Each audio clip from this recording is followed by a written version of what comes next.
So, in terms of coach development at HPCC and our philosophy, number one is the coaches are the most important thing in the club, right?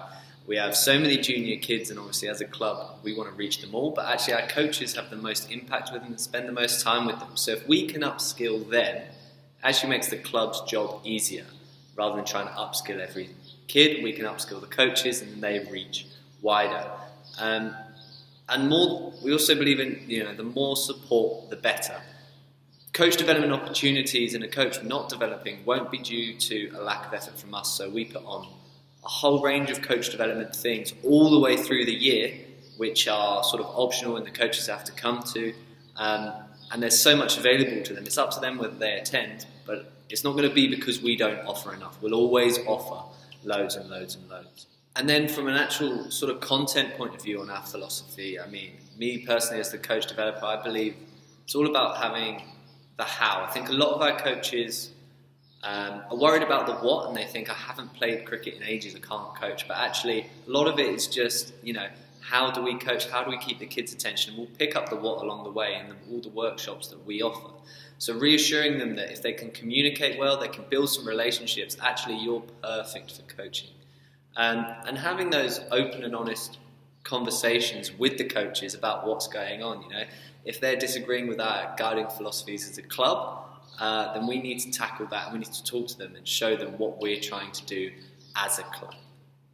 And I know from experience the coaches love it when you know a little bit about their team. So whether it's me trawling through cricx.com every Monday morning, finding out every score, how the teams did, or whether it's through our Player of the Week scheme where they can nominate whoever plays well in their team for Player of the Week, and we send that out to the whole club. Actually, we've got a whole load of information on what's going on and what these coaches are doing. And if we show that interest, they'll show the interest back, and that's a massive part of it. It's not a one-way street, it's a two-way street. They can't just be interested in what we're doing. We've got to be able to be interested and active in what they're doing as well.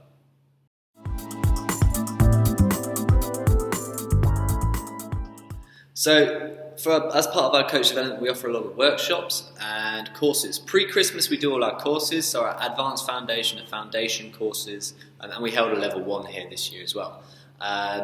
So, pre-Christmas, we get all of our coaches qualified and upskilled on the how. That's the idea. And then after Christmas, we offer a load of workshops. So last year we did 5, and we'll probably do 5 and maybe a few more next year. But that's about, we did fast bowling, spin bowling, wicket keeping, fielding and power hitting. And that's for the coaches to come with me and an expert in the field. For example, in the spinning one, we had our Premier coach, Alan Hunt, who's an ex-first class spinner, and can give some advice and keep these coaches interested. And we had really good attendances to those last year. In the first year we did them, of around 10 per session, sometimes less, sometimes more. And we'll run those again after Christmas, and actually I think we'll have a bigger uptake just because it's the second year and people know what's happening. Pre-Christmas we also offered workshops to the kids in our under 10s and under 11s age group about wicket keeping and spin bowling. Again, it was myself and experts from our Premier squad and our coaching team to teach the kids. But what we also did is we allowed parents to come down and listen to what we're talking to, show them what we did, and also see how we coach. We had 20 to 30 kids coming down and doing a spin session or a wicket-keeping session with 3 and 4 coaches, and actually for them to see how we control a group, how do we keep their interest, what pace do we coach at, that was really important, as well as the technical knowledge that we're trying to spread as much as we can.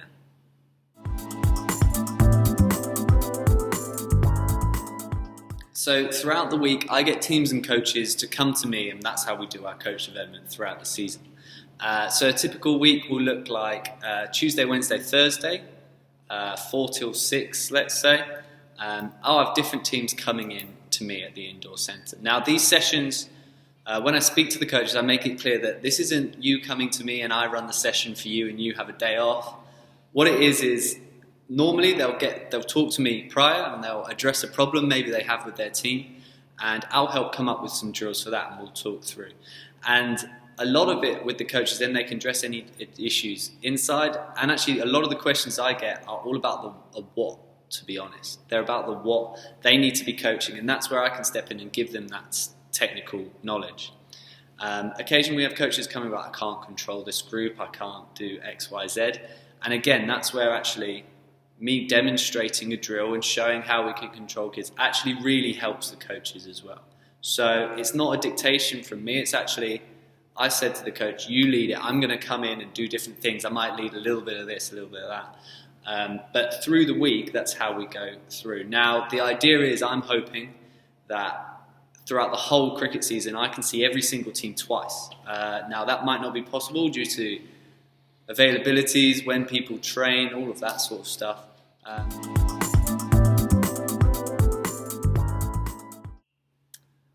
Another thing we do with our coach development is we try and give these coaches as many resources as we can. And now, obviously, in the olden days, you get a big coaching manual with heaps of written drills through it, but they're impossible to upkeep. And then the next year, they're out of date. So we've gone away from that. We're actually using YouTube now. We started last year with our midgets, and so all the drills that our midgets are going to do come from me. We film them and we put them up on YouTube ourselves, and you can actually see that will be on the YouTube channel that this one is actually on.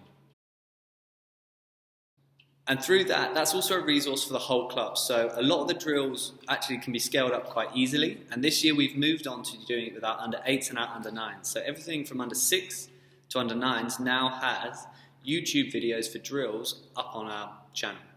And now I speak to obviously all the coaches throughout and tell them, have a look at these, and you can scale them up quite easily just with little tweaks actually, and these things can really help coaches. And I've spoken to coaches previously who have adapted them and it works really well. So that might be worth having a look at, and the feedback is great because it's accessible. We don't even have to think about it.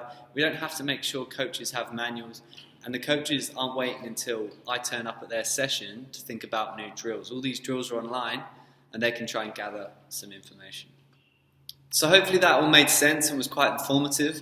My email is coming up on the screen right now. If you want to get in touch, I'm more than happy to help anyone or sit down and have a chat with anyone about coach development or anything else you want to chat about.